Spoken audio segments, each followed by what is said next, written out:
दोस्तों, माता लक्ष्मी भूल कर भी ऐसे घरों में नहीं जाती। चाहे आप नाक रगड़ लीजिए, लेकिन ये गलतियां माता लक्ष्मी को घर में नहीं आने देती। दोस्तों, हर व्यक्ति की सुख समृद्धि काफी हद तक ऐसी स्त्री पर निर्भर करती है जो घर के सारे काम करे और सभी का ख्याल रखे। लेकिन कुछ ऐसे काम है जो महिलाओं को नहीं करने चाहिए, क्योंकि ऐसा करने से घर में महालक्ष्मी कभी नहीं आती। चाहे आप नाक रगड़ लेना, माथा रगड़ लेना, लेकिन माता लक्ष्मी ऐसे घर से हमेशा क्रोधित रहती है। दोस्तों, अगर आप अपने जीवन में कुछ नया सीखना चाहते हैं तो हमारे चैनल को सब्सक्राइब कर लीजिए, क्योंकि हम ऐसी कई धार्मिक जानकारी शेयर करते रहते हैं जिससे आपको फायदा मिलेगा। तो चलिए शुरू करते हैं। नंबर 1, जो महिलाएं हमेशा वासना में डूबी रहती है, दूसरों की चुगली करती रहती है, दूसरों के घर में ताका झाकी करना, तो वहाँ पर धन हानि होती है, परिवार में कष्ट आते हैं। गरुड़ पुराण के अनुसार ऐसा मनुष्य सभी तरह के सुख, धन, दौलत से वंचित रहता है। माता लक्ष्मी ऐसे घर में गलती से भी नहीं जाती। दोस्तों, नंबर 2, जिस घर की महिलाएं झाड़ू को पैर से लगाती है, पैर से ठोकर मारती है, वहाँ कभी भी धन लक्ष्मी का वास हो ही नहीं सकता। ऐसे घर में जिंदगी भर गरीबी रहती है। माना जाता है कि झाड़ू में देवी लक्ष्मी का वास होता है। नंबर 3, अगर आपके घर की महिलाओं की आदत है कि तवा और कढ़ाई जैसे झूठे बर्तन रखकर सो जाती है, तो ऐसे घर में सुख समृद्धि कभी नहीं आती। ये गरीबी और दुखों का कारण होता है, क्योंकि झूठे बर्तन भी श्राप देते हैं। इसीलिए रात को चूल्हे पर झूठे बर्तन ना रखें। दोस्तों, नंबर 4, जिस घर की महिलाएं ठोकर से दरवाजा खोलती है या बंद करती है, वहां से धन की देवी महालक्ष्मी नाराज होकर हमेशा के लिए चली जाती है। इसीलिए अगर आपके घर में ऐसा होता है तो तुरंत उसे रोक दें।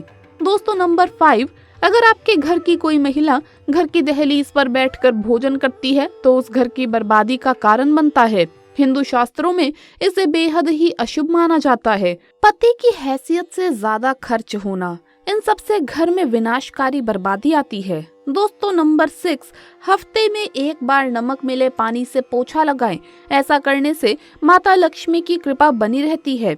अधूरी साफ सफाई करने से महालक्ष्मी क्रोधित होकर चली जाती है।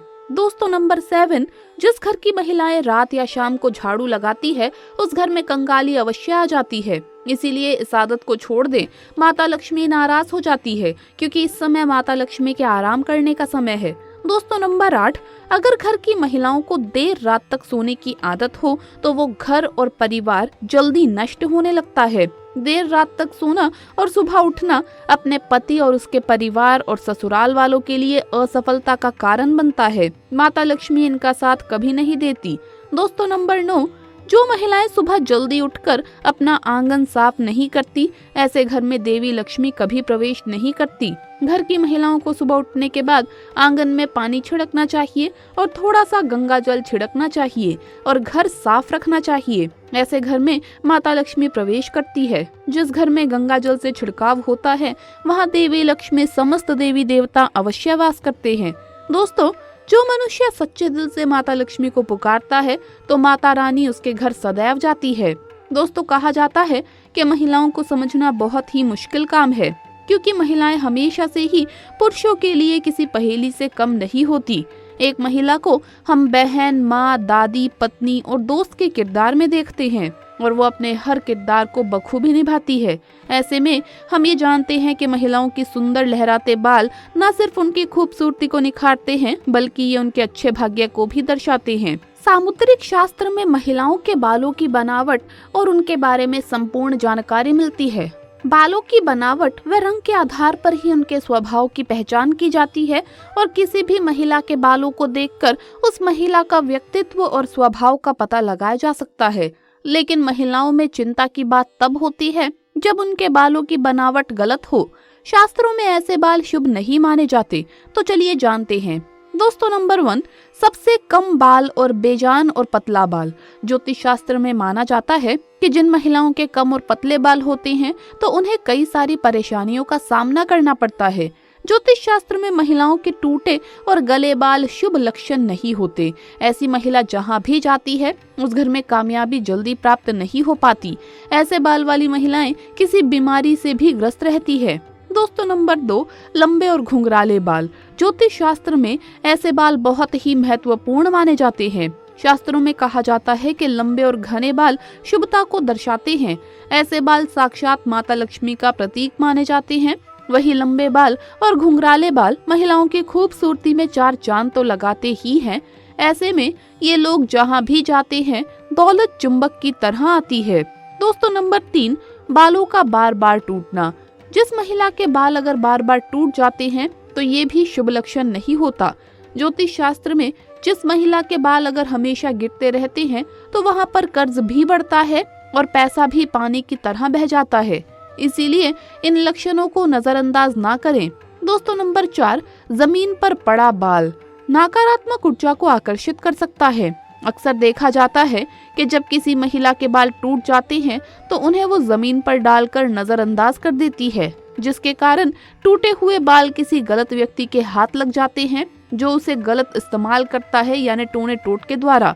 ऐसे में आपके टूटे हुए बाल जब किसी व्यक्ति के हाथ लगते हैं तो वो आपका वशीकरण कर सकता है, यहाँ तक कि वो आपकी मौत का जाल भी बुन सकता है। इसीलिए सावधान रहें और अपने टूटे बाल किसी अनजान व्यक्ति को ना दें और ना ही टूटे हुए बालों को इधर उधर फेंकें। हमेशा टूटे बाल हाथों में लपेटकर किसी चीज में बांधकर फेंक दें, इसी में आपकी भलाई है। दोस्तों नंबर 5, महिलाओं के बाल और उनकी एक गलती पूरा परिवार बर्बाद कर सकती है। शास्त्रों के अनुसार शाम के वक्त अगर आप एकांत में हैं तो तुरंत अपने सर पर पल्लू डाल लें, इसी में आपकी भलाई है। वहीं रात के समय कभी भी खुले बाल मत सोना, ऐसा करने से बुरी आत्माएं आप पर हावी हो सकती है। दोस्तों वहीं नजर से बचने के लिए बार बार अपने लंबे और घने बालों का प्रदर्शन कभी ना करें, इससे आप बर्बाद हो सकते हैं। ऐसे में आपको किसी की भयानक नजर लग सकती है। नजर एक बीमारी है जिसके कारण पत्थर भी टूट जाता है। आप तो फिर भी एक मामूली इंसान है। एक कहावत है कि जितनी चादर हो उतने ही पैर पसारने चाहिए। हर पत्नी को चाहिए कि अपने घर की कमाई को ध्यान में रखकर खर्च करे और बजट बनाए। आप अगर पैसों के मामले में समझदार नहीं हैं तो ये आपको बाद में महंगा पड़ सकता है। लगातार लग्जरियस चीजों की कमी की शिकायत करते रहना अच्छी बात नहीं है। अगर आपके पति कर्ज में डूबेंगे तो इससे उन पर तनाव बढ़ेगा और ऐसी स्थिति में आपसे भी मनमुटाव हो सकता है। हो सकता है कि आप महीनों से जिस बैग को खरीदना चाह रही हो वो ना खरीद पाएं, लेकिन आपके पति इस बात की मन ही मन तारीफ जरूर करेंगे कि आप उनका सम्मान करती हैं और वो जो कुछ भी आपको उपलब्ध कराते हैं उसी में आप खुश हैं। इससे एक दूसरे के प्रति प्यार और सम्मान दोनों बढ़ता है। दोस्तों अगर आपको अपने पड़ोसियों से नफरत है, घर के आसपास होने वाला शोर, पड़ोसियों का बर्ताव, आपके ऑफिस का डंब सहयोगी, नौकरानी का खराब काम, हर वक्त अगर आप हर किसी की शिकायत करती रहती हैं तो इसका आपके ही रिश्ते पर बुरा असर पड़ता है।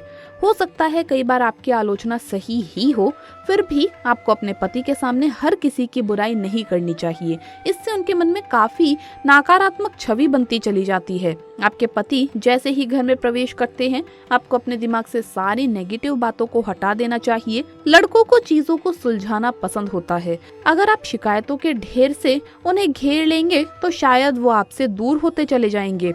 हर आदमी चाहता है कि वो अपनी पत्नी को खुश रखे, लेकिन अगर उन्हें ये महसूस होता है कि वो ऐसा नहीं कर पा रहे हैं तो वो निराश हो जाता है। कभी कभी उनसे शिकायत करना तो ठीक है, लेकिन इसे अपनी दिनचर्या में शामिल ना करें, क्योंकि अगर घर की स्त्री हमेशा शिकायत करती रहती है और खुश नहीं रहती है तो ऐसे घर से देवी देवता नाराज होकर चले जाते हैं। तो दोस्तों वीडियो अगर अच्छा लगा हो तो इसे लाइक करें, अपने दोस्तों के साथ शेयर करें और हमें सब्सक्राइब करना ना भूलें। जल्द मुलाकात होगी अगली वीडियो में। जय माँ लक्ष्मी, जय माता दी।